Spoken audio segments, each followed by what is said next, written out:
ਵਾਹਿਗੁਰੂ ਇਕ ਓੰਕਾਰ ਸਤਿਨਾਮ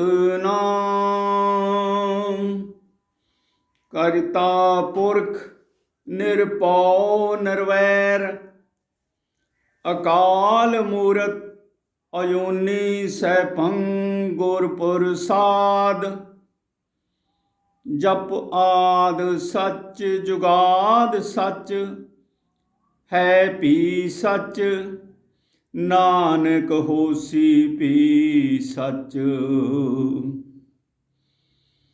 ਵਾਹਿਗੁਰੂ ਵਾਹਿਗੁਰੂ ਵਾਹਿਗੁਰੂ ਵਾਹਿਗੁਰੂ। ਗੁਰੂ ਦੀ ਪਰਮ ਪਿਆਰੀ ਗੁਰਸਵਾਰੀ ਗੁਰਸਾਧ ਸੰਗਤ ਜੀਓ, ਆਪਾਂ ਜਪਜੀ ਸਾਹਿਬ ਦਾ ਵਿਚਾਰ ਲਗਾਤਾਰ ਕਰ ਰਹੇ ਹਾਂ। ਪਿਛਲੇ ਵਿਚਾਰ ਦੇ ਵਿੱਚ ਆਪਾਂ ਇਹ ਵਿਚਾਰ ਕੀਤਾ ਸੀ, ਸੁਣਿਐ ਦੀਪ ਲੋ ਪਾਤਾਲ, ਸੁਣਿਐ ਪੋ ਨ ਸਕੇ ਕਾਲ, ਨਾਨਕ ਭਗਤਾ ਸਦਾ ਵਿਗਾਸ, ਸੁਣਿਐ ਦੁਖ ਪਾਪ ਕਾ ਨਾਸ। ਤੋ ਆਓ ਆਪਾਂ ਇਸ ਤੋਂ ਅੱਗੇ ਵਿਚਾਰ ਸ਼ੁਰੂ ਕਰੀਏ। ਗੁਰੂ ਦੀ ਬਖਸ਼ੀ ਹੋਈ ਫਤਿਹ ਪ੍ਰਵਾਨ ਕਰੋ ਤੇ ਬੋਲੋ, ਗੱਜ ਕੇ ਬੋਲੋ, ਵਾਹਿਗੁਰੂ ਜੀ ਕਾ ਖਾਲਸਾ ਵਾਹਿਗੁਰੂ ਜੀ ਕੀ ਫਤਿਹ। ਸਾਧ ਸੰਗਤ ਜੀ,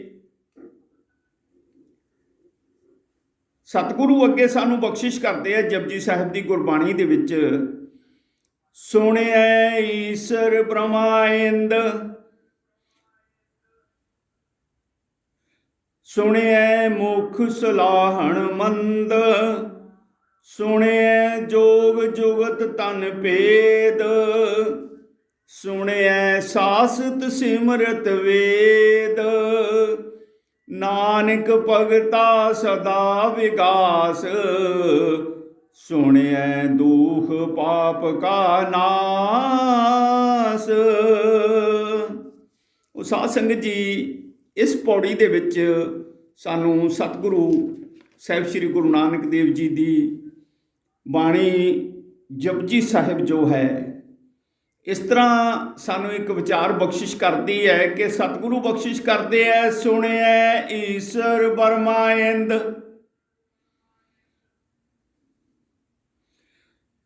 ਸਾਹਿਬ ਸ੍ਰੀ ਗੁਰੂ ਗ੍ਰੰਥ ਸਾਹਿਬ ਦੀ ਬਾਣੀ ਨੂੰ ਜਦੋਂ ਅਸੀਂ ਸੁਣਦੇ ਹਾਂ, ਸੁਣ ਕੇ ਉਸ ਦੇ ਨਾਲ ਪਿਆਰ ਕਰਦੇ ਹਾਂ, ਸੁਣ ਕੇ ਉਸ ਦੇ ਵਿਚਾਰ ਕਰਦੇ ਹਾਂ ਔਰ ਸੁਣ ਕੇ ਉਸ ਨੂੰ ਅੰਤਰ ਹਿਰਦੇ ਦੇ ਵਿੱਚ ਧਾਰਨ ਕਰ ਲੈਂਦੇ ਹਾਂ। ਉਸ ਦਾ ਫਲ ਇਹ ਹੁੰਦਾ ਕਿ ਸਾਡੇ ਅੰਤਰ ਹਿਰਦੇ ਦੇ ਵਿੱਚ ਜੋ ਨਾਮ ਧੁਨ ਹੈ, ਜੋ ਹਮੇਸ਼ਾ ਸਾਰੀ ਸ੍ਰਿਸ਼ਟੀ ਦੇ ਵਿੱਚ ਵੱਜ ਰਹੀ ਹੈ, ਜਿਸ ਨੂੰ ਗੁਰਮੁਖ ਪਿਆਰ ਵਾਲੀਆਂ ਰੂਹਾਂ, ਪਰਮਾਤਮਾ ਦੇ ਪਿਆਰ ਵਾਲੀਆਂ ਰੂਹਾਂ ਜਿਹੜੀਆਂ ਹੈ, ਉਹ ਅਨਹਦ ਧੁਨ ਜਾਂ ਅਨਾਹਤ ਧੁਨ ਕਰਕੇ ਜਾਣਦੀਆਂ। ਉਹ ਅਨਹਦ ਧੁਨ ਸਾਰੇ ਸੰਸਾਰ ਦੇ ਵਿੱਚ, ਸਾਰੀ ਸ੍ਰਿਸ਼ਟੀ ਦੇ ਵਿੱਚ ਹੀ ਵੱਜ ਰਹੀ ਹੈ। ਔਰ ਜਦੋਂ ਸਾਡੇ ਅੰਤਰ ਹਿਰਦੇ ਦਸਵੇਂ ਦੁਆਰ ਦੇ ਵਿੱਚ ਸਾਨੂੰ ਵੱਜਦੀ ਸੁਣਾਈ ਦਿੰਦੀ ਹੈ ਨਾ, ਤੇ ਉਦੋਂ ਸਾਡਾ ਜੀਵਨ ਜਿਹੜਾ ਹੈ ਉਸ ਧੁਨ ਨੂੰ ਸੁਣ ਕੇ ਇੱਕ ਪਲਟਾ ਖਾ ਜਾਂਦਾ ਹੈ। ਸਾਡਾ ਅੰਤਰ ਹਿਰਦਾ ਜਿਹੜਾ ਹੈ, ਸਾਡੀ ਰੂਹ ਜਿਹੜੀ ਹੈ, ਉਹ ਪਰਮ ਪਿਤਾ ਪਰਮਾਤਮਾ ਜੋ ਸਾਰੀ ਸ੍ਰਿਸ਼ਟੀ ਦਾ ਕਰਤਾ ਹੈ, ਜੋ ਸਾਰੀ ਸ੍ਰਿਸ਼ਟੀ ਦਾ ਨਿਰੰਕਾਰ ਹੈ, ਜੋ ਨਿਰਾਕਾਰ ਸਰੂਪ ਹੈ, ਨਿਰਾਕਾਰ ਸਰੂਪ ਹੈ, ਉਸ ਦੇ ਨਾਲ ਮਿਲਣ ਕਰ ਲੈਂਦੀ ਹੈ, ਜੋ ਸਾਡੇ ਅੰਤਰ ਹਿਰਦੇ ਦੇ ਵਿੱਚ ਹੀ ਬਿਰਾਜਮਾਨ ਹੈ। ਪਰਮਾਤਮਾ ਨੂੰ ਲੱਭਣ ਦੀ ਕਿਤੇ ਲੋੜ ਨਹੀਂ ਹੈ, ਪਰਮਾਤਮਾ ਸਾਡੇ ਅੰਤਰ ਹੀ ਵਸ ਰਿਹਾ ਹੈ। ਦਸਵੇਂ ਦੁਆਰ ਦੇ ਵਿੱਚ, ਨਿਜ ਘਰ ਦੇ ਵਿੱਚ ਉਸ ਪਰਮਪਿਤਾ ਪਰਮਾਤਮਾ ਦਾ ਵਾਸਾ ਹੈ। ਔਰ ਜਦੋਂ ਅਸੀਂ ਉਸ ਪਰਮਪਿਤਾ ਪਰਮਾਤਮਾ ਦੇ ਨਾਮ ਧੁਨ ਨੂੰ ਸੁਣਦੇ ਹਾਂ ਤੇ ਸਾਡਾ ਅੰਤਰ ਹਿਰਦਾ ਜਿਹੜਾ ਹੈ, ਰੂਹ ਜਿਹੜੀ ਹੈ, ਉਹ ਇੰਨੀ ਨਿਰਮਲ ਹੋ ਜਾਂਦੀ ਹੈ ਉਸ ਨਾਮ ਦੇ ਸਦਕਾ ਕਿ ਸਾਨੂੰ ਉਹ ਪਰਮਪਿਤਾ ਪਰਮਾਤਮਾ ਦੀ ਧੁਨ ਜਿਹੜੀ ਹੈ ਉਹ ਦਰਸ ਦੇਣੇ, ਧੁਨ ਜਿਹੜੀ ਹੈ ਉਹ ਸੁਣਨੀ ਸ਼ੁਰੂ ਹੋ ਜਾਂਦੀ ਹੈ। ਔਰ ਉਹ ਪਰਮਪਿਤਾ ਪਰਮਾਤਮਾ ਜੋ ਸਾਰੀ ਸ੍ਰਿਸ਼ਟੀ ਦਾ ਕਰਤਾ ਹੈ ਉਹ ਵੀ ਪ੍ਰਕਾਸ਼ ਸਰੂਪ ਹੋ ਕੇ ਸਾਡੇ 10ਵੇਂ ਦੁਆਰ ਦੇ ਵਿੱਚ ਸਾਨੂੰ ਇਹਨਾਂ ਅੱਖਾਂ ਦੇ ਨਾਲ ਦ੍ਰਿਸ਼ਟਮਾਨ ਦੇ ਵਿੱਚ ਹੀ ਦ੍ਰਿਸ਼ਟ ਆਉਂਦਾ ਹੈ ਜੋਤ ਸਰੂਪ ਹੋ ਕੇ। ਤੋ ਸਾਧ ਸੰਗਤ ਜੀ, ਗੁਰੂ ਬਾਣੀ ਸਾਹਿਬ ਸ੍ਰੀ ਗੁਰੂ ਨਾਨਕ ਦੇਵ ਜੀ ਦੀ ਬਾਣੀ ਇਹ ਸਾਨੂੰ ਬਖਸ਼ ਰਹੀ ਹੈ ਭਈ ਇਸ ਧੁਨ ਨੂੰ ਜਿਹੜਾ ਹੈ ਸੁਣਿਆ ਈਸ਼ਰ ਬਰਮਾਇੰਦ, ਸੁਣਿਆ ਈਸ਼ਰ ਭਾਵ ਵਿਸ਼ਨੂੰ ਜੀ, ਜੋ ਮਾਤਾ ਦੇ 3 ਚੇਲੇ ਪ੍ਰਵਾਨ ਕੀਤੇ ਸੀ ਨਾ ਸਾਹਿਬ ਸ੍ਰੀ ਗੁਰੂ ਨਾਨਕ ਦੇਵ ਜੀ ਬਖਸ਼ਿਸ਼ ਕਰਦੇ ਆ। ਏਕਾ ਮਾਈ ਜੁਗਤ ਵਿਆਹੀ 3 ਚੇਲੇ ਪ੍ਰਵਾਨ, ਇੱਕ ਸੰਸਾਰੀ, ਇੱਕ ਭੰਡਾਰੀ, ਇੱਕ ਲਾਏ ਦੀਵਾਨ। ਇਹ ਤਿੰਨਾਂ ਦੇ ਵਿੱਚੋਂ ਜਿਹੜਾ ਈਸ਼ਰ ਜਿਹੜਾ ਹੈ ਇੱਕ, ਜਿਸ ਨੂੰ ਅਸੀਂ ਵਿਸ਼ਨੂੰ ਕਹਿੰਦੇ ਹਾਂ, ਉਸ ਨੇ ਵੀ ਇਸ ਪਰਮਾਤਮਾ ਦੀ ਧੁਨ ਨੂੰ ਸੁਣਿਆ, ਨਾਮ ਧੁਨ ਨੂੰ ਸੁਣ ਕੇ ਉਹ ਪਰਮਾਤਮਾ ਦੀ ਬਖਸ਼ਿਸ਼ ਨਾਲ ਉਸ ਨੂੰ ਜੋ ਸ਼ਕਤੀਆਂ ਪ੍ਰਾਪਤ ਹੋਈਆਂ, ਇਹ ਉਸ ਦਾ ਸਦਕਾ ਇਹ ਫਲ ਸੀ, ਅਨਹਦ ਧੁਨ ਦੇ ਸੁਣਨ ਦਾ ਫਲ ਸੀ। ਬ੍ਰਹਮਾ ਮਤਲਬ ਇਹੀ ਤਿੱਕੜੀ ਦੇ ਵਿੱਚੋਂ ਬ੍ਰਹਮਾ, ਵਿਸ਼ਨੂੰ, ਮਹੇਸ਼। ਬ੍ਰਹਮਾ ਜਿਹੜਾ ਹੈ, ਜਿਸ ਦਾ ਕਾਰਜ ਹੈ ਪਦਾਇਸ਼ ਕਰਨਾ, ਕਹਿੰਦੇ ਵੀ ਗੁਰੂ ਸਾਹਿਬ ਕਹਿੰਦੇ ਆ ਵੀ ਉਸ ਨੇ ਵੀ ਇਸ ਅਨਹਦ ਧੁਨ ਨੂੰ, ਗੁਰੂ ਦੀ ਸਿੱਖ ਨੂੰ ਸੁਣਿਆ ਹੈ। ਗੁਰੂ ਸਾਹਿਬ ਬਖਸ਼ਿਸ਼ ਕਰਦੇ ਆ, ਗੁਰਾ ਇੱਕ ਦੇਹ ਬੁਝਾਈ, ਸਭਨਾ ਜੀਆਂ ਕਾ ਇੱਕ ਦਾਤਾ, ਸੋ ਮੈਂ ਵਿਸਰ ਨਾ ਜਾਈ। ਇਹ ਸਿੱਖ ਜਦੋਂ ਸੁਣੀ ਤੇ ਪਰਮਾਤਮਾ ਜਦੋਂ ਇਹ ਅਨਹਦ ਧੁਨ ਜਿਹੜੀ ਸੁਣਦੀ ਹੈ, ਉਦੋਂ ਪਰਮਪਿਤਾ ਪਰਮਾਤਮਾ ਦੀ ਖੁਸ਼ੀ ਐਸੀ ਆਉਂਦੀ ਹੈ ਕਿ ਉਸ ਰੂਹ ਦੇ ਉੱਤੇ ਉਹ ਪਰਮਪਿਤਾ ਪਰਮਾਤਮਾ ਇੰਨੀਆਂ ਬਖਸ਼ਾਂ ਕਰ ਦਿੰਦਾ ਕਿ ਸਾਰੀਆਂ ਸ਼ਕਤੀਆਂ ਜਿਹੜੀਆਂ ਹੈ ਉਸ ਨੂੰ ਪ੍ਰਾਪਤ ਹੋ ਜਾਂਦੀਆਂ। ਤੇ ਬ੍ਰਹਮਾ ਨੇ ਵੀ ਇਹ ਧੁਨ ਸੁਣ ਕੇ ਜੋ ਪਰਮਾਤਮਾ ਦੇ ਮਾਇਆ ਦੁਆਰਾ ਸਥਾਪਿਤ ਕੀਤੇ ਹੋਏ ਕਰਿੰਦੇ ਜਿਹੜੇ ਹੈ ਬ੍ਰਹਮਾ, ਉਸ ਨੂੰ ਵੀ ਪ੍ਰਾਪਤ ਹੋਈ। ਹੁਣ ਗੁਰੂ ਸਾਹਿਬ ਕਹਿੰਦੇ ਇੰਦ ਦਾ ਮਤਲਬ ਹੈ ਇੰਦਰ, ਜੋ ਸਵਰਗ ਦਾ ਦੇਵਤਾ ਗਿਣਿਆ ਜਾਂਦਾ ਸੰਸਾਰ ਦੇ ਵਿੱਚ। ਤੇ ਸਤਿਗੁਰੂ ਬਖਸ਼ਿਸ਼ ਕਰਦੇ ਆ ਭਾਈ, ਜਿਹੜਾ ਇੰਦਰ ਹੈ ਇਸ ਨੇ ਵੀ ਇਹ ਜਿਹੜੀ ਬਖਸ਼ਿਸ਼ ਪ੍ਰਾਪਤ ਕੀਤੀ ਹੈ ਨਾ, ਇੰਦਰ ਸਵਰਗ ਦਾ ਰਾਜਾ ਹੋਣ ਦੀ, ਇਹ ਵੀ ਪਰਮਪਿਤਾ ਪਰਮਾਤਮਾ ਦੀ ਉਸ ਨਾਮ ਧੁਨ ਨੂੰ ਸੁਣ ਕੇ ਹੀ ਇਹ ਬਖਸ਼ਿਸ਼ ਪ੍ਰਾਪਤ ਹੋਈ ਹੈ। ਹੁਣ ਸਤਿਗੁਰੂ ਅੱਗੇ ਬਖਸ਼ਿਸ਼ ਕਰਦੇ ਆ, ਸੁਣਿਆ ਮੁਖ ਸਲਾਹਣ ਮੰਦ। ਇਸ ਧੁਨ ਨੂੰ ਸੁਣ ਕੇ, ਇਸ ਸ਼ਬਦ ਨੂੰ ਸੁਣ ਕੇ, ਨਾਮ ਸ਼ਬਦ ਨੂੰ ਸੁਣ ਕੇ, ਅੰਮ੍ਰਿਤ ਸ਼ਬਦ ਨੂੰ ਸੁਣ ਕੇ, ਗੁਰੂ ਸਾਹਿਬ ਕਹਿੰਦੇ ਵੀ ਜਿਸ ਵੀ ਰੂਹ ਨੇ ਇਸ ਨਾਮ ਸ਼ਬਦ ਨੂੰ ਸੁਣ ਲਿਆ, ਅਨਹਦ ਧੁਨ ਨੂੰ ਸੁਣ ਲਿਆ, ਉਸ ਰੂਹ ਦਾ ਮੁਖ ਜਿਹੜਾ ਹੈ ਉਹ ਸਲਾਹਣ ਮੰਦ ਹੋ ਜਾਂਦਾ, ਭਾਵ ਸਲਾਹੁਣ ਯੋਗ ਹੋ ਜਾਂਦਾ।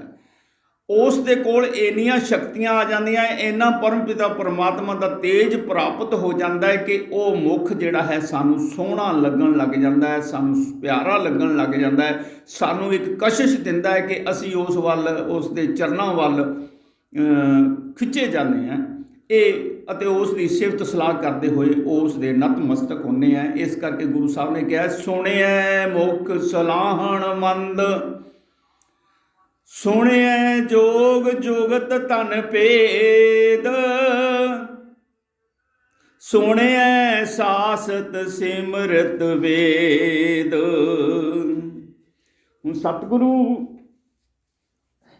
ਸਾਹਿਬ ਸ੍ਰੀ ਗੁਰੂ ਨਾਨਕ ਦੇਵ ਜੀ ਸਾਨੂੰ ਅੱਗੇ ਸਮਝਾਉਂਦੇ ਆ, ਭਾਈ ਜੇ ਇਹ ਅਨਹਦ ਧੁਨ ਹੈ ਨਾ, ਸ਼ਬਦ ਦੇ ਸੁਣਿਆ ਜੋ ਅਨਹਦ ਧੁਨ ਦੀ ਸਾਨੂੰ ਪ੍ਰਾਪਤੀ ਹੁੰਦੀ ਹੈ, ਜਦੋਂ ਇਸ ਅਨਹਦ ਧੁਨ ਨੂੰ ਸੁਣਿਆ ਜਾਂਦਾ ਤੇ ਗੁਰੂ ਸਾਹਿਬ ਕਹਿੰਦੇ ਆ ਭਾਈ ਇਹ ਜਿਹੜੀ ਹੈ ਸਾਰੇ ਜੋਗ ਭਾਵ ਪਰਮਾਤਮਾ ਨਾਲ ਜੋੜ ਕਰ ਲੈਣਾ, ਉਹ ਪਰਮਾਤਮਾ ਦੇ ਦਰਸਦਾਰਿਆਂ ਦੀ ਜੁਗਤ ਪ੍ਰਾਪਤ ਕਰ ਲੈਣਾ, ਤਨ ਦੇ ਸਾਰੇ ਭੇਦ ਜਿਹੜੇ ਹੈ, ਜਦੋਂ ਇਹ ਅਨਹਦ ਧੁਨ ਦੀ ਬਖਸ਼ਿਸ਼ ਸਾਨੂੰ ਮਿਲ ਜਾਂਦੀ ਹੈ, ਉਦੋਂ ਇਹ ਸਾਰੇ ਭੇਦ ਜਿਹੜੇ ਹੈ ਸਾਡੇ ਸਰੀਰ ਅੰਤਰ ਦੇ, ਸਾਡੀ ਪਿੰਡ ਜਿਹੜਾ ਹੈ ਜਿਹਨੂੰ ਅਸੀਂ ਕਾਇਆ ਕਹਿੰਦੇ ਹਾਂ, ਜਿਹਨੂੰ ਅਸੀਂ ਕਿਲ੍ਹਾ ਕਹਿੰਦੇ ਹਾਂ, ਜਿਹਨੂੰ ਅਸੀਂ ਗੜ੍ਹ ਕਹਿੰਦੇ ਹਾਂ, ਜਿਹਨੂੰ ਅਸੀਂ ਕੋਟ ਕਹਿੰਦੇ ਹਾਂ, ਇਹ ਤਨ ਜਿਹੜਾ ਹੈ ਇਸ ਦੇ ਅੰਤਰਤਯ ਜੋ ਬਣਾਵਟ ਹੈ ਉਸ ਦੇ ਵੀ ਭੇਦ ਸਾਨੂੰ ਪ੍ਰਾਪਤ ਹੋ ਜਾਂਦੇ ਆ। ਸਾਹਿਬ ਸ੍ਰੀ ਗੁਰੂ ਨਾਨਕ ਦੇਵ ਜੀ ਇਹ ਬਖਸ਼ਦੇ ਆ।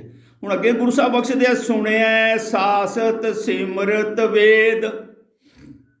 ਜਿਹੜੇ ਸ਼ਾਸਤਰ ਹੈ, ਗੁਰੂ ਸਾਹਿਬ ਕਹਿੰਦੇ ਵੀ ਸਿਮਰਤੀਆਂ ਹੈ, ਜਿਹੜੇ 4 ਵੇਦ ਹੈ, ਕਹਿੰਦੇ ਵੀ ਇਹ ਵੀ ਜਦੋਂ ਉਪਾਏ ਹੈ ਨਾ,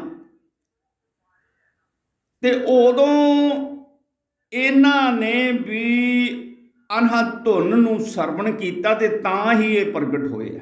ਭਾਵ ਅਨਹਦ ਧੁਨ ਸੁਣ ਕੇ ਬ੍ਰਹਮਾ ਨੇ ਇਹਨਾਂ ਸ਼ਾਸਤਰਾਂ ਨੂੰ, ਇਹਨਾਂ ਦੇ ਸਿਮਰਤੀਆਂ ਦੇ ਜੋ ਕਰਤੇ ਹੈ 6, ਇਹਨਾਂ ਵੇਦਾਂ ਦੇ ਜੋ 4 ਵੇਦਾਂ ਦਾ ਕਰਤਾ ਹੈ ਬ੍ਰਹਮਾ, ਇਹਨਾਂ ਨੇ ਸਾਰਿਆਂ ਨੇ ਅਨਹਦ ਧੁਨ ਸੁਣੀ ਤੇ ਫਿਰ ਇਹ ਸ਼ਾਸਤਰ ਜਿਹੜੇ ਸੀ, 4 ਵੇਦ ਜਿਹੜੇ ਸੀ, ਜਿਹੜੀਆਂ 6 ਸਿਮਰਤੀਆਂ ਸੀ, ਇਹ ਇਸ ਅਵਸਥਾ ਨੂੰ ਪ੍ਰਾਪਤ ਹੋਈਆਂ ਕਿ ਉਹ ਇੱਕ ਗ੍ਰੰਥ ਦਾ ਰੂਪ ਧਾਰਨ ਕਰ ਗਈਆਂ, ਜੋ ਕਿ ਆਉਣ ਵਾਲੇ ਸਮੇਂ ਦੇ ਵਿੱਚ ਪਰਮਾਤਮਾ ਦੇ ਭੇਦਾਂ ਨੂੰ ਖੋਲ੍ਹਦੀਆਂ, ਸਾਨੂੰ ਪਰਮਾਤਮਾ ਨਾਲ ਮਿਲਣ ਦਾ ਜੁਗਤ ਦੱਸਦੀਆਂ। ਇਸ ਕਰਕੇ ਗੁਰੂ ਸਾਹਿਬ ਕਹਿੰਦੇ ਆ, ਭਾਈ ਨਾਨਕ ਭਗਤਾ ਸਦਾ ਵਿਗਾਸ, ਸੁਣਿਐ ਦੁਖ ਪਾਪ ਕਾ ਨਾਸ।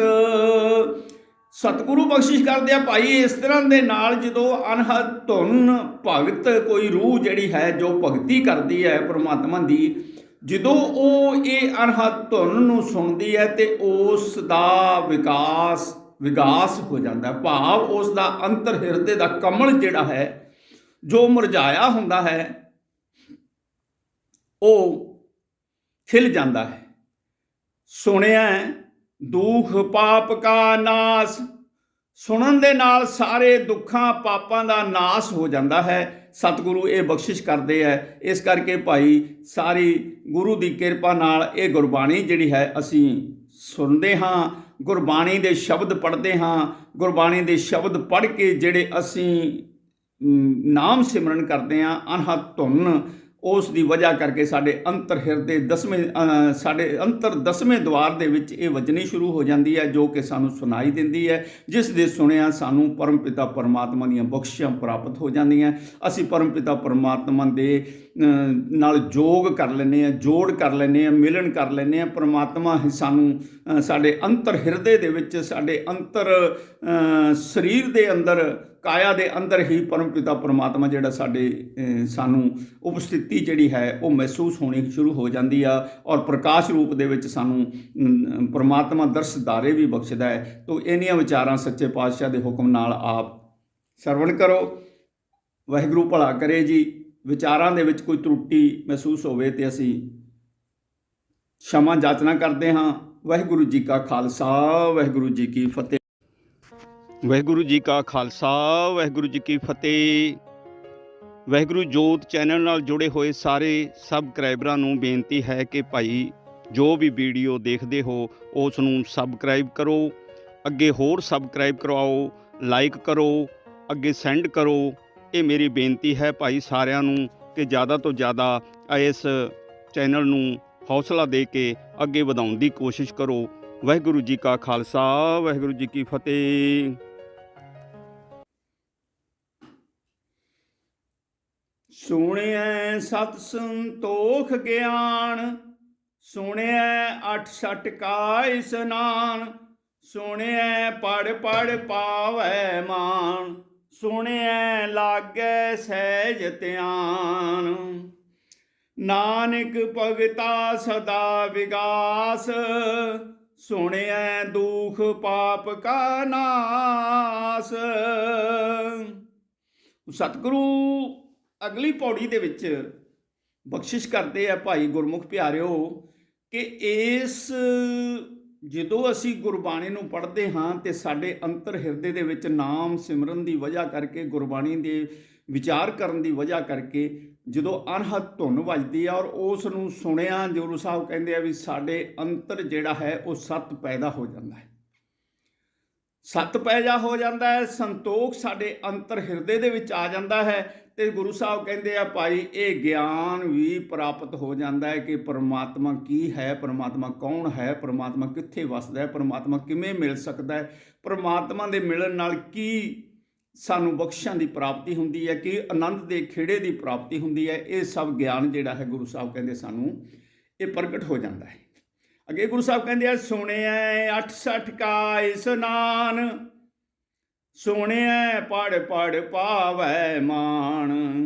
ਸਤਿਗੁਰੂ ਬਖਸ਼ਿਸ਼ ਕਰਦੇ ਆ ਭਾਈ ਅਮੂਮਨ ਸਨਾਤਨ ਧਰਮ ਦੇ ਵਿੱਚ ਇਹ ਮੰਨਿਆ ਜਾਂਦਾ ਹੈ ਕਿ 68 ਤੀਰਥ ਜੋ ਉਹਨਾਂ ਨੇ ਮੰਨ ਰੱਖੇ ਹੈ, ਉਹਨਾਂ ਤੀਰਥਾਂ ਤੇ ਜੇ ਕਿਤੇ ਇਸ਼ਨਾਨ ਕਰੀਏ ਤੇ ਸਾਡਾ ਜੀਵਨ ਜਿਹੜਾ ਹੈ, ਸਾਡੇ ਪਾਪ ਜਿਹੜੇ ਹੈ ਉਹ ਸਾਡੇ ਜੀਵਨ ਦੇ ਵਿੱਚੋਂ ਨਿਕਲ ਜਾਂਦੇ ਹੈ ਔਰ ਸਾਡਾ ਰੂਹ ਜਿਹੜੀ ਹੈ ਉਹ ਨਿਰਮਲ ਹੋ ਜਾਂਦੀ ਹੈ। ਪਰ ਗੁਰੂ ਸਾਹਿਬ ਕਹਿੰਦੇ ਆ ਕਿ ਨਹੀਂ, ਤੀਰਥ ਇਸ਼ਨਾਨ ਕਰਿਆ ਕੁਛ ਨਹੀਂ ਹੁੰਦਾ।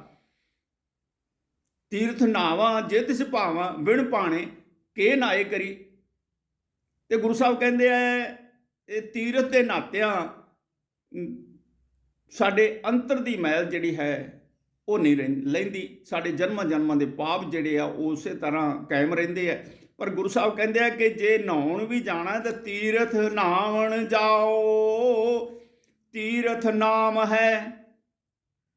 ਸਤਿਗੁਰੂ ਨੇ ਬਖਸ਼ਿਸ਼ ਕੀਤੀ ਹੈ, ਗਾਵੀਐ ਸੁਣੀਐ ਮਨ ਰੱਖੀਐ ਭਾਉ, ਦੁੱਖ ਪਰ ਹਰ ਸੁਖ ਘਰ ਲੈ ਜਾਏ।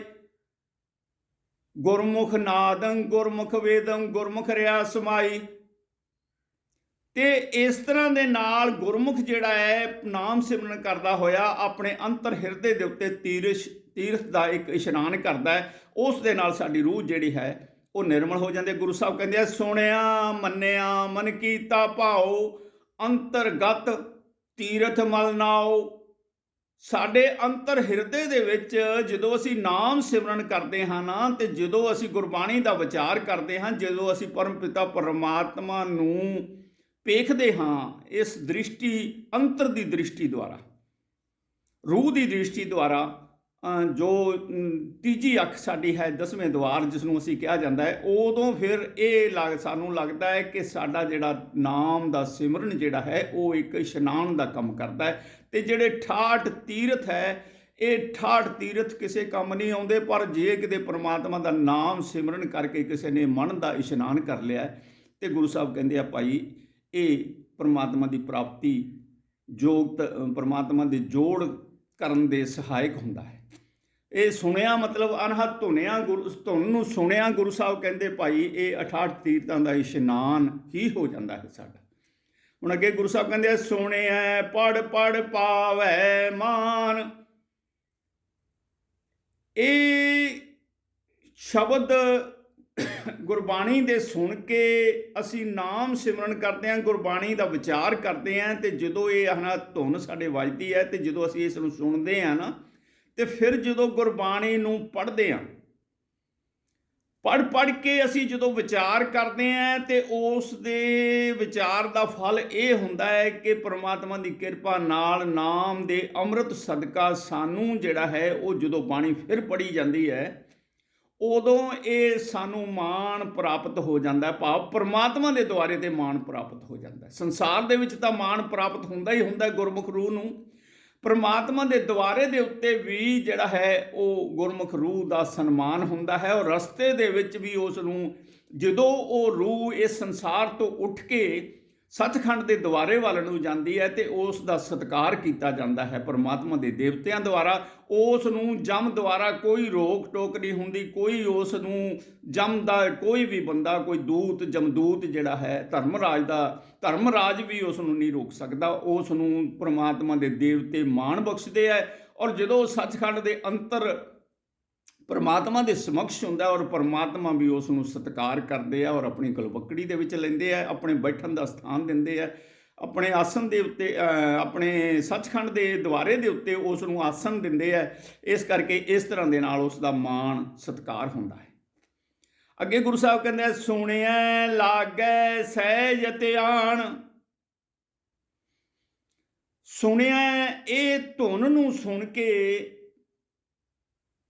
ਪਰਮਾਤਮਾ ਦੇ ਨਾਲ ਧਿਆਨ ਲੱਗ ਜਾਂਦਾ, ਯਾਨੀ ਪਹਿਲਾਂ ਅਨਹਦ ਧੁਨ ਜਿਹੜੀ ਹੁੰਦੀ ਹੈ ਇਹ ਸ਼ੁਰੂਆਤ ਦੀ ਅਵਸਥਾ ਹੁੰਦੀ ਹੈ, ਔਰ ਫਿਰ ਜਦੋਂ ਜ਼ਿਆਦਾ ਨਾਮ ਸਿਮਰਨ ਕਰਦੇ ਕਰਦੇ ਅਸੀਂ ਗੁਰਬਾਣੀ ਨੂੰ ਪੜ੍ਹਦੇ ਪੜ੍ਹਦੇ ਜਦੋਂ ਅਸੀਂ ਵਿਚਾਰ ਕਰਦੇ ਹਾਂ ਤੇ ਉਦੋਂ ਇਹ ਸੁਣਨ ਦੇ ਨਾਲ, ਧੁਨ ਨੂੰ ਸੁਣਨ ਦੇ ਨਾਲ ਸਾਡੇ ਅੰਤਰ ਰੂਹ ਦਾ, ਅੰਤਰ ਹਿਰਦੇ ਦਾ, ਅੰਤਰ ਆਤਮਾ ਦਾ ਜਿਹੜਾ ਧਿਆਨ ਹੈ ਨਾ, ਸੁਰਤੀ ਹੈ ਜਿਹਨੂੰ ਅਸੀਂ ਸੁਰਤੀ ਕਹਿੰਦੇ ਆ, ਉਹ ਪਰਮਾਤਮਾ ਦੇ ਨਾਲ ਸਹਿਜ ਰੂਪ ਦੇ ਵਿੱਚ, ਭਾਵ ਸਹਿਜ ਸੁਭਾਅ ਬਣ ਜਾਂਦਾ ਹੈ। ਅਨਹਦ ਧੁਨ ਜਿਹੜੀ ਹੈ, ਅਨਹਦ ਧੁਨ ਹੀ ਜਿਹੜੀ ਹੈ ਉਹ ਸਹਿਜ ਸੁਭਾਅ ਬਣ ਜਾਂਦੀ ਹੈ, ਔਰ ਸਾਡਾ ਜਿਹੜਾ ਇਸ ਤਰ੍ਹਾਂ ਦਾ ਜੀਵਨ ਜਿਹੜਾ ਹੈ, ਬਾਕੀ ਦੀ ਉਮਰ ਜਿਹੜੀ ਆ ਉਹ ਸਹਿਜ ਧਿਆਨ ਦੇ ਵਿੱਚ, ਭਾਵ ਪਰਮਾਤਮਾ ਨਾਲ ਜੋੜ ਹੋ ਕੇ, ਪਰਮਾਤਮਾ ਨਾਲ ਮਿਲਣ ਕਰਕੇ ਬੀਤਦੀ ਹੈ।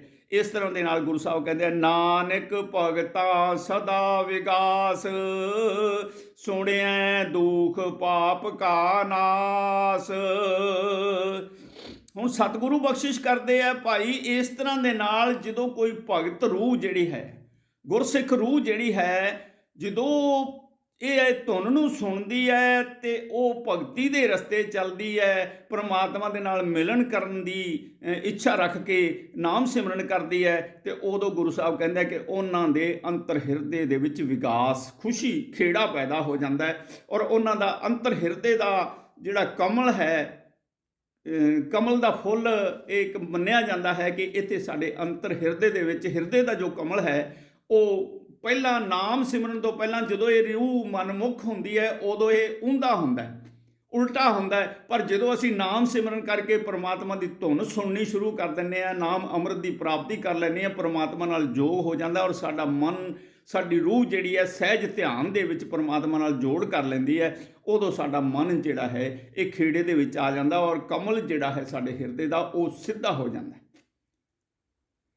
ਤੋ ਇਹ ਖੇੜਾ ਹੀ ਕਮਲ ਦਾ ਸਿੱਧੇ ਹੋਣ ਦਾ ਕਾਰਨ ਹੈ। ਖੁਸ਼ੀ ਹੀ, ਜਿੰਨਾ ਚਿਰ ਖੁਸ਼ੀ ਨਹੀਂ ਆਏਗੀ, ਜਿੰਨਾ ਚਿਰ ਖੇੜਾ ਨਹੀਂ ਆਏਗਾ, ਜਿੰਨਾ ਚਿਰ ਪਰਮਾਤਮਾ ਦੇ ਨਾਮ ਦਾ ਆਨੰਦ ਨਹੀਂ ਆਏਗਾ, ਉਹਨਾਂ ਚਿਰ ਇਹ ਕਮਲ ਵੀ ਜਿਹੜਾ ਸਾਡੇ ਮਨ ਦਾ ਵਿਕਾਸ ਜਿਹੜਾ ਹੈ, ਕਮਲ ਜਿਹੜਾ ਹੈ ਉਹ ਸਿੱਧਾ ਨਹੀਂ ਹੋਵੇਗਾ।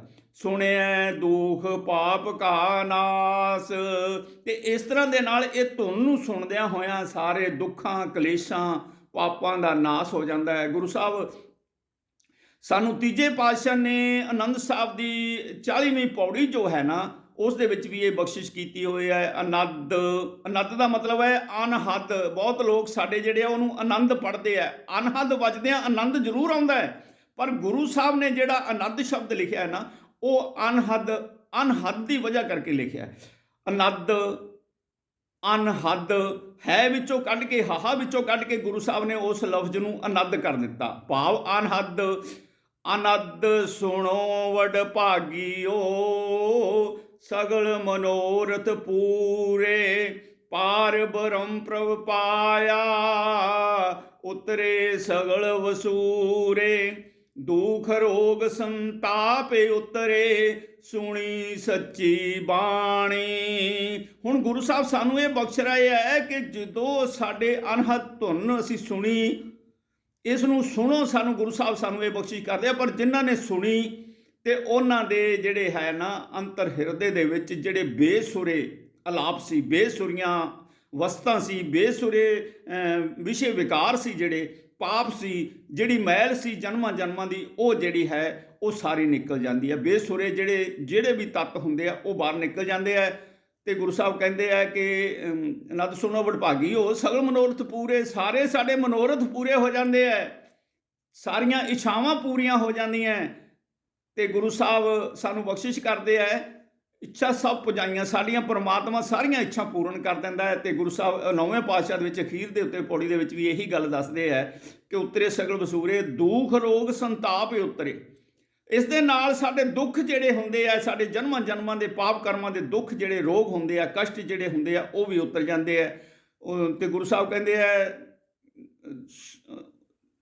ਵਸੂਰੇ ਤਾਂ ਉਤਰੇ ਹੀ ਉਤਰੇ, ਦੁੱਖ ਪਾਕ, ਦੁੱਖ ਜਿਹੜੇ ਹੈ, ਕਲੇਸ਼ ਜਿਹੜੇ ਹੈ, ਜਿਹੜੇ ਰੋਗ ਹੈ, ਜਿਹੜੇ ਕਸ਼ਟ ਹੈ, ਇਹ ਸਾਰੇ ਦੇ ਸਾਰੇ ਗੁਰੂ ਸਾਹਿਬ ਸਾਨੂੰ ਇਹ ਬਖਸ਼ਿਸ਼ ਕਰਦੇ ਆ 40ਵੀਂ ਪੌੜੀ ਦੇ ਵਿੱਚ ਆਨੰਦ ਸਾਹਿਬ ਦੀ ਦੇ ਸਾਹਿਬ ਸ੍ਰੀ ਗੁਰੂ ਅਮਰਦਾਸ ਜੀ, ਕਿ ਇਸ ਤਰ੍ਹਾਂ ਦੇ ਨਾਲ ਭਾਈ ਗੁਰਮੁਖ ਪਿਆਰਿਓ, ਇਹ ਜਿਹੜੀ ਹੈ ਅਵਸਥਾ ਜਿਹੜੀ ਹੈ ਸਾਡੀ ਬਣ ਜਾਂਦੀ ਹੈ। ਦੁੱਖ ਅਨੰਦ ਸੁਣੋ ਵਡਭਾਗੀਓ, ਸਗਲ ਮਨੋਰਥ ਪੂਰੇ, ਪਾਰ ਬ੍ਰਹਮ ਪ੍ਰਪਾਇਆ। ਸਾਨੂੰ ਪਰਮਾਤਮਾ ਦੀ ਪ੍ਰਾਪਤੀ ਹੋ ਜਾਂਦੀ ਹੈ, ਜਿਸ ਦੇ ਸਦਕਾ ਪਾਰ ਬ੍ਰਹਮ ਪ੍ਰਪਾਇਆ, ਉਤਰੇ ਸਗਲ ਵਸੂਰੇ, ਦੁੱਖ ਰੋਗ ਸੰਤਾਪ ਉਤਰੇ।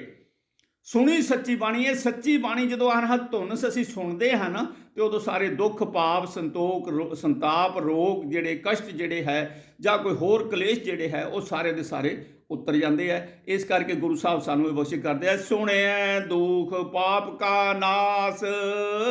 ਤੇ ਹੁਣ ਗੁਰੂ ਸਾਹਿਬ ਨੇ ਅੱਗੇ ਵੀ ਸਾਨੂੰ ਇਹ ਬਖਸ਼ਿਸ਼ ਕੀਤੀ ਹੋਈ ਹੈ ਕਿ ਸਾਨੂੰ ਪਰਮਾਤਮਾ ਦੀ ਪ੍ਰਾਪਤੀ ਹੁੰਦੀ ਹੈ। ਇਹ ਗੁਰੂ ਸਾਹਿਬ ਕਹਿੰਦੇ ਆ ਕਿ ਦੁੱਖ ਰੋਗ ਸੰਤਾਪ ਉਤਰੇ, ਸੁਣੀ ਸੱਚੀ ਬਾਣੀ। ਇਹ ਜਦੋਂ ਸੱਚੀ ਬਾਣੀ ਅਨਹਦ ਧੁਨ ਜਿਹੜੀ ਪਰਮਾਤਮਾ ਦੀ ਬਾਣੀ ਹੈ, ਪਰਮਾਤਮਾ ਦੇ ਨਾਮ ਦੀ ਬਾਣੀ ਹੈ, ਇਹ ਜਦੋਂ ਸੱਚੀ ਬਾਣੀ ਹੈ, ਸੱਚ ਪਰਮਾਤਮਾ ਦੀ ਸੱਚੇ ਨਾਮ ਦੀ ਬਾਣੀ ਜਿਹੜੀ, ਜਦੋਂ ਅੰਮ੍ਰਿਤ ਸੱਚ ਜਿਹੜਾ ਹੈ ਉਸ ਨੂੰ ਜਦੋਂ ਅਸੀਂ ਸੁਣਦੇ ਹਾਂ ਤੇ ਉਦੋਂ ਸਾਡੇ ਸਾਰੇ ਜਿਹੜੇ ਹੈ ਦੁੱਖ ਕਲੇਸ਼ ਜਿਹੜੇ ਉਹ ਕੱਟੇ ਜਾਂਦੇ ਆ। ਸੰਤ ਸਾਜਨ ਭਏ ਸਰਸੇ, ਪੂਰੇ ਗੁਰ ਤੇ ਜਾਣੀ।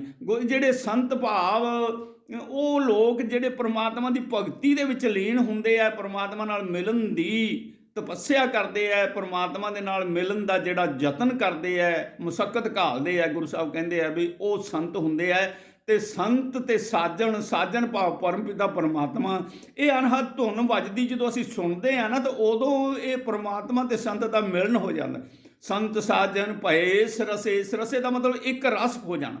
ਜਿਵੇਂ ਪਾਣੀ ਦੇ ਵਿੱਚ ਪਾਣੀ ਮਿਲ ਜਾਂਦਾ ਹੈ, ਜਿਉਂ ਜਲ ਮੈਂ ਜਲ ਆਏ ਖਟਾਨਾ, ਤਿਉਂ ਜੋਤੀ ਸੰਗ ਜੋਤ ਸਮਾਣਾ। ਸਾਡੀ ਰੂਹ ਦੀ ਜੋਤ ਜਿਹੜੀ ਹੈ ਉਹ ਪਰਮਾਤਮਾ ਦੀ ਜੋਤੀ ਨਾਲ, ਅਖੰਡ ਜੋਤੀ ਦੇ ਨਾਲ ਜਿਹੜੀ ਹੈ ਉਹ ਮਿਲਨ ਕਰ ਲੈਂਦੀ ਹੈ। ਇਸ ਕਰਕੇ ਮਤਲਬ ਗੁਰੂ ਸਾਹਿਬ ਕਹਿੰਦੇ ਆ ਵੀ ਸੰਤ ਸਾਜਨ ਭਏ ਸਰਸੇ, ਪੂਰੇ ਗੁਰ ਤੇ ਜਾਣੀ। ਇਹ ਪੂਰੇ ਗੁਰ ਤੋਂ ਇਹ ਅਵਸਥਾ ਜਿਹੜੀ ਹੈ ਸਾਨੂੰ ਪ੍ਰਾਪਤ ਹੁੰਦੀ ਹੈ। ਅਸੀਂ ਉਸ ਪੂਰਨ ਪਰਮਪਿਤਾ ਪਰਮਾਤਮਾ, ਪੂਰਾ ਪ੍ਰਭ ਜੋ ਹੈ ਪੂਰਨ ਹੈ, ਇਸ ਸ੍ਰਿਸ਼ਟੀ ਦੇ ਵਿੱਚ ਪੂਰਨ ਸਿਰਫ ਪਰਮਪਿਤਾ ਪਰਮਾਤਮਾ ਦਾ ਨਾਮ ਔਰ ਪਰਮਪਿਤਾ ਪਰਮਾਤਮਾ ਦੇ ਸੰਤ ਭਗਤ ਬ੍ਰਹਮ ਗਿਆਨੀ ਲੋਕ ਜਿਹੜੇ ਹੈ ਇਹ ਪੂਰੇ ਹੁੰਦੇ। ਤੇ ਗੁਰੂ ਸਾਹਿਬ ਕਹਿੰਦੇ ਆ ਵੀ ਉਹ ਇਹ ਸਾਰਾ ਕੁਝ ਜਿਹੜਾ ਉਸ ਪਰਮਪਿਤਾ ਪਰਮਾਤਮਾ ਪੂਰੇ ਗੁਰੂ ਦੀ ਕਿਰਪਾ ਨਾਲ ਹੀ ਸਾਨੂੰ ਇਹ ਪ੍ਰਾਪਤ ਹੁੰਦਾ। ਸੰਤ ਸਾਜਨ ਭਏ ਸਰਸੇ, ਪੂਰੇ ਗੁਰ ਤੇ ਜਾਣੀ। ਗੁਰੂ ਸਾਹਿਬ ਕਹਿੰਦੇ ਆ ਵੀ ਜਿਹੜੇ ਲੋਕ ਇਹ ਅਨਹਦ ਧੁਨ ਸੁਣਦੇ ਆ, ਸੁਣ ਤੇ ਪੁਨੀਤ, ਉਹ ਇੰਨੇ ਨਿਰਮਲ ਹੋ ਜਾਂਦੇ ਆ ਕਿ ਗੁਰੂ ਸਾਹਿਬ ਕਹਿੰਦੇ ਕਿਸੇ ਚੀਜ਼ ਨੂੰ ਅਸੀਂ ਪਵਿੱਤਰ ਕਰੀਏ, ਪਵਿੱਤਰ ਪਵਿੱਤਰ ਪਵਿੱਤਰ 3 ਵਾਰੀ, ਮਤਲਬ ਕਿਸੇ ਚੀਜ਼ ਨੂੰ ਸਾਫ਼ ਕਰ ਕਰਕੇ, ਨਿਰਮਲ ਕਰ ਕਰਕੇ ਫਿਰ ਉਸ ਨੂੰ ਮਤਲਬ ਨਿਰਮਲ ਕੀਤਾ ਜਾਵੇ ਤੇ ਗੁਰੂ ਸਾਹਿਬ ਕਹਿੰਦੇ ਆ ਉਹ ਪੁਨੀਤ ਹੋ ਜਾਂਦੀ ਆ, ਭਾਵ ਉਹਦੇ ਵਿੱਚ ਕੋਈ ਵੀ ਖੋਟ ਨਹੀਂ ਹੁੰਦਾ। ਤੇ ਇਸ ਤਰ੍ਹਾਂ ਦੇ ਨਾਲ ਸੁਣਤੇ ਪੁਨੀਤ ਕਹਤੇ ਪਵਿੱਤ, ਸਤਿਗੁਰ ਰਿਆ ਭਰਪੂਰੇ। ਉਹਨਾਂ ਅੰਤਰ ਹਿਰਦੇ ਦੇ ਵਿੱਚ ਸਹਿਜ ਰੂਪ ਦੇ ਵਿੱਚ ਫਿਰ ਸੁਭਾਅ ਬਣ ਜਾਂਦਾ ਉਹਨਾਂ ਦਾ ਕਿ ਸਤਿਗੁਰੂ ਜਿਹੜਾ ਹੈ ਪਰਮਾਤਮਾ ਜਿਹੜਾ ਉਹਨਾਂ ਦੇ ਅੰਤਰ ਹਿਰਦੇ ਦੇ ਵਿੱਚ ਰਹਿੰਦਾ ਹੈ, ਹਿਰਦੇ ਦੇ ਵਿੱਚ ਪ੍ਰਗਟ ਹੁੰਦਾ ਔਰ ਹਿਰਦੇ ਦੇ ਵਿੱਚ ਪ੍ਰਗਟ ਹੋ ਕੇ ਹਿਰਦੇ ਦੇ ਵਿੱਚ ਬੈਠ ਕੇ, ਹਿਰਦੇ ਦੀ ਸੇਜ ਦੇ ਉੱਤੇ ਬੈਠ ਕੇ ਇਹ ਆਤਮਾ ਜਿਹੜੀ ਹੈ ਉਸ ਦੇ ਦਰਸ਼ਦਾਰੇ ਕਰਦੀ ਹੈ। ਔਰ ਉਹ ਪਰਮਪਿਤਾ ਪਰਮਾਤਮਾ ਦੀ ਰੂਹ ਜਿਹੜੀ ਹੈ ਪਰਮਪਿਤਾ ਪਰਮਾਤਮਾ ਦੇ ਮਿਲਣ ਦੇ ਸਦਕਾ ਫਿਰ ਉਹ ਆਪਣਾ ਬੋਲ ਨਹੀਂ ਬੋਲਦੀ, ਫਿਰ ਉਸ ਦੇ ਹਿਰਦੇ 'ਤੇ ਵੀ ਬੈਠ ਕੇ ਪਰਮਪਿਤਾ ਪਰਮਾਤਮਾ ਆਪ ਹੀ ਕਰਮ ਕਰਦਾ ਹੈ। ਉਹ ਰੂਹ ਜਿਹੜੀ ਹੈ ਆਪ ਹੀ ਪਰਮਾਤਮਾ ਦੀ ਕਿਰਪਾ ਨਾਲ, ਮਤਲਬ ਉਹ ਰੂਹ ਦੇ ਮੁਖੋਂ ਬਚਨ ਪਰਮਾਤਮਾ ਦੇ ਹੁੰਦੇ ਆ। ਉਹ ਇਹੀ ਕਾਰਨ ਹੈ ਕਿ ਸੰਤ ਮਹਾਂਪੁਰਸ਼ਾਂ ਦੇ ਬਚਨ ਜਿਹੜੇ ਹੈ ਉਹ ਅਧਿਕਤਰ ਸੱਚੇ ਹੋ ਜਾਂਦੇ ਆ, ਜਿਹੜੇ ਪਰਮਪਿਤਾ ਪਰਮਾਤਮਾ ਨੂੰ ਪ੍ਰਾਪਤ ਕਰ ਲੈਂਦੇ ਆ, ਜੋ ਬ੍ਰਹਮ ਗਿਆਨ ਦੀ ਅਵਸਥਾ ਦੇ ਵਿੱਚ ਆ ਜਾਂਦੇ। ਤੋ ਸਾਧ ਸੰਗਤ ਜੀ, ਇਸ ਤਰ੍ਹਾਂ ਦੇ ਨਾਲ ਸੁਣਤੇ ਪੁਨੀਤ ਕਹਿਤੇ ਪਵਿੱਤ, ਸਤਿਗੁਰ ਆ ਭਰਪੂਰੇ। ਹੁਣ ਗੁਰੂ ਸਾਹਿਬ ਕਹਿੰਦੇ ਆ ਭਾਈ ਇਸ ਤਰ੍ਹਾਂ ਦੇ ਨਾਲ ਤੁਸੀਂ ਅਨਹਦ ਧੁਨ ਸੁਣੋ। ਬਿਨਵੰਤ ਗੁਰੂ ਸਾਹਿਬ ਕਹਿੰਦੇ ਆ ਬਿਨਵੰਤ ਨਾਨਕ ਉਤਰੇ ਸਗਲ ਵਸੂਰੇ, ਦੁਖ ਰੋਗ ਸੰਤਾਪ ਉਤਰੇ। ਸੁਣੀ ਸੱਚੀ ਬਾਣੀ, ਸੰਤ ਸਾਜਨ ਭਏ ਸਰਸੇ, ਪੂਰੇ ਗੁਰ ਤੇ ਜਾਣੀ। ਸੁਣਤੇ ਪੁਨੀਤ ਕਹਿਤੇ ਪਵਿੱਤ, ਸਤਿਗੁਰ ਰਿਆ ਭਰਪੂਰੇ। ਬਿਨਵੰਤ ਨਾਨਕ ਗੁਰ ਚਰਨ ਲਾਗੇ। ਜਿਹੜੇ ਲੋਕ ਬਿਨੈਵੰਤ ਹੋ ਕੇ ਪਰਮਾਤਮਾ ਨੂੰ ਬੇਨਤੀ ਕਰਦੇ ਆ, ਇਹ ਸੱਚੇ ਪਾਤਸ਼ਾਹ ਸਾਨੂੰ ਆਪਣੇ ਦਰਸ਼ਦਾਰੇ ਬਖਸ਼ੋ। ਬਿਨਵੰਤ ਨਾਨਕ ਗੁਰ ਚਰਨ ਲਾਗੇ। ਗੁਰ ਪਰਮਾਤਮਾ ਦੇ, ਗੁਰੂ ਦੀ ਕਿਰਪਾ ਨਾਲ ਪਰਮਾਤਮਾ ਨਾਲ ਚਰਨ ਲੱਗ ਜਾਂਦੇ ਆ, ਪਰਮਾਤਮਾ ਦੇ ਨਾਲ ਜੋੜ ਕਰਨ ਦੀ ਕੋਸ਼ਿਸ਼ ਕਰਦੇ ਆ, ਆਪਣੀ ਸੁਰਤੀ ਨੂੰ ਪਰਮਾਤਮਾ ਦੇ ਚਰਨਾਂ 'ਚ ਟਿਕਾ ਦਿੰਦੇ ਆ। ਤੇ ਗੁਰੂ ਸਾਹਿਬ ਕਹਿੰਦੇ ਬਿਨਵੰਤ ਨਾਨਕ ਗੁਰ ਚਰਨ ਲਾਗੇ ਵਾਜੇ ਅਨਹਦ ਤੂਰੇ। ਉਹਨਾਂ ਦੇ ਹੀ ਇਹ ਧੁਨ ਜਿਹੜੀ ਹੈ, ਅਨਹਦ ਧੁਨ ਜਿਹੜੀ ਹੈ, ਅਨਹਦ ਤੂਰੇ ਜਿਹੜੇ ਹੈ ਉਹ ਵੱਜਣ ਲੱਗ ਜਾਂਦੇ ਆ। ਫਿਰ ਉਹ ਜਦੋਂ ਸੁਣਦੇ ਆ ਉਦੋਂ ਇਹ ਸਮਝ ਲਓ ਕਿ ਉਸ ਰੂਹ ਨੂੰ, ਉਸ ਗੁਰਮੁਖ ਪਿਆਰੇ ਭਗਤ ਨੂੰ परमात्मा की प्राप्ति हो जाती है। तो यही कारण है कि गुरु साहब ने सानू समझाया होया है, नानक भगता सदा विगास, सुने दुख पाप का नास। तो साध संगत जी इन्नियां विचारां करते हुए ਅਸੀਂ ਸ਼ਮਾਂ ਦੇ ਜਾਚਕ ਹਾਂ। ਸਾਧ ਸੰਗਤ ਜੀ ਆਪਾਂ ਇਸ ਸਥਾਨ ਦੇ ਉੱਤੇ ਵਾਹਿਗੁਰੂ ਜੋਤ ਸਾਹਿਬ ਸੁਦਾਮਾ ਨਗਰ ਹਰੀਪੁਰਾ ਰੋਡ, ਵਾਹਿਗੁਰੂ ਜੋਤ ਸਾਹਿਬ ਦਰ ਘਰ ਅਵਤਾਰ ਸਿੰਘ ਪੁਰਵਾ ਜੀ, ਸੁਦਾਮਾ ਨਗਰ ਹਰੀਪੁਰਾ ਰੋਡ, ਸ਼੍ਰੀ ਵਿਜੈ ਨਗਰ ਵਿਖੇ ਇਹ ਜਪਜੀ ਸਾਹਿਬ ਦੀ ਕਥਾ ਦਾ ਵਿਚਾਰ ਆਪਾਂ ਕਰ ਰਹੇ ਹਾਂ। ਕਿਉਂਕਿ ਵੈਸੇ ਤਾਂ ਗੁਰਬਾਣੀ ਪ੍ਰਮਾਤਮਾ ਦਾ ਵਿਚਾਰ ਜਿਹੜਾ ਹੈ ਉਹ ਕਥ ਹੈ, ਕਥਿਆ ਨਹੀਂ ਜਾ ਸਕਦਾ, ਪਰ ਗੁਰਬਾਣੀ ਜਿੰਨਾ ਕੁ ਭੇਦ ਸਾਹਿਬ ਸ੍ਰੀ ਗੁਰੂ ਨਾਨਕ ਦੇਵ ਜੀ ਨੇ ਪਰਮਾਤਮਾ ਤੋਂ ਪ੍ਰਾਪਤ ਕਰਕੇ ਸਾਨੂੰ ਇਹ ਬਾਣੀ ਦੇ ਵਿੱਚ ਬਖਸ਼ ਦਿੱਤਾ ਹੈ, ਉਹਨਾਂ ਕੁ ਵੀ ਅਸੀਂ ਪਰਮਾਤਮਾ ਦੀ ਕਿਰਪਾ ਨਾਲ ਹੀ ਮਤਲਬ ਤੁਹਾਨੂੰ ਜੋ ਵਿਚਾਰ ਕਰਕੇ ਸਮਝਾ ਸਕਦੇ ਹਾਂ। ਤੋ ਇਹ ਸਮਝੋ ਕਿ ਪਰਮਾਤਮਾ ਸਾਡੇ 'ਤੇ ਕਿਰਪਾ ਕਰਦਾ ਹੈ ਕਿ ਸਾਨੂੰ ਇਹ ਸਮਾਂ ਬਣ ਜਾਂਦਾ ਹੈ ਕਿ ਅਸੀਂ ਇਸ ਗੁਰਬਾਣੀ ਦਾ ਵਿਚਾਰ, ਜਪਜੀ ਸਾਹਿਬ ਦੀ ਬਾਣੀ ਦਾ ਵਿਚਾਰ ਕਰਕੇ ਆਪਣੇ ਰੂਹ ਨੂੰ ਨਿਰਮਲ ਕਰ ਲਈਏ। ਇਹ ਸਾਡਾ ਇੱਕ ਸੁਭਾਗਾ ਸਮਾਂ ਹੈ। ਸੋ ਮੈਂ ਇਹ ਬੇਨਤੀ ਕਰਦਾ ਹਾਂ ਕਿ ਭਾਈ ਇਸ ਸਥਾਨ ਦੇ ਉੱਤੇ ਬਿਰਾਜ ਕੇ ਸਤਸੰਗ ਦੇ ਵਿੱਚ ਆਓ, ਗੁਰੂ ਦੀ ਕਥਾ ਦਾ ਵਿਚਾਰ ਕਰੀਏ, ਵਿਚਾਰ ਅਸੀਂ ਸੁਣੀਏ, ਸਾਡਾ ਮਨ ਜਿਹੜਾ ਨਿਰਮਲ ਹੋ ਜਾਵੇ, ਸਾਡਾ ਕਰਮ ਜਿਹੜਾ ਹੈ ਉਹ ਸ਼ੁੱਧ ਹੋ ਜਾਵੇ, ਸਾਡਾ ਜੀਵਨ ਜਿਹੜਾ ਹੈ ਉਹ ਆਨੰਦਮਈ ਹੋ ਜਾਵੇ, ਸੁੱਖਾਂ ਵਾਲਾ ਹੋ ਜਾਵੇ, ਅਤੇ ਅਸੀਂ ਪਰਮਪਿਤਾ ਪਰਮਾਤਮਾ ਦੇ ਨਾਲ ਜੋੜ ਕਰਕੇ ਸਹਿਜ ਅਵਸਥਾ ਨੂੰ ਪ੍ਰਾਪਤ ਕਰਕੇ ਆਪਣਾ ਜੀਵਨ ਜੀਵੀਏ। ਇਹੀ ਵਿਚਾਰ ਆਪ ਜੀ ਦੀ ਦਾਸ ਆਪ ਜੀ ਨੂੰ ਦੇਣਾ ਚਾਹੁੰਦਾ ਹੈ ਕਿ ਭਾਈ ਆਓ ਗੁਰੂ ਦਰ 'ਤੇ ਬੈਠ ਕੇ ਇਹ ਵਿਚਾਰਾਂ ਸਰਵਣ ਕਰੋ। ਵਾਹਿਗੁਰੂ ਜੀ ਕਾ ਖਾਲਸਾ, ਵਾਹਿਗੁਰੂ ਜੀ ਕੀ ਫਤਿਹ।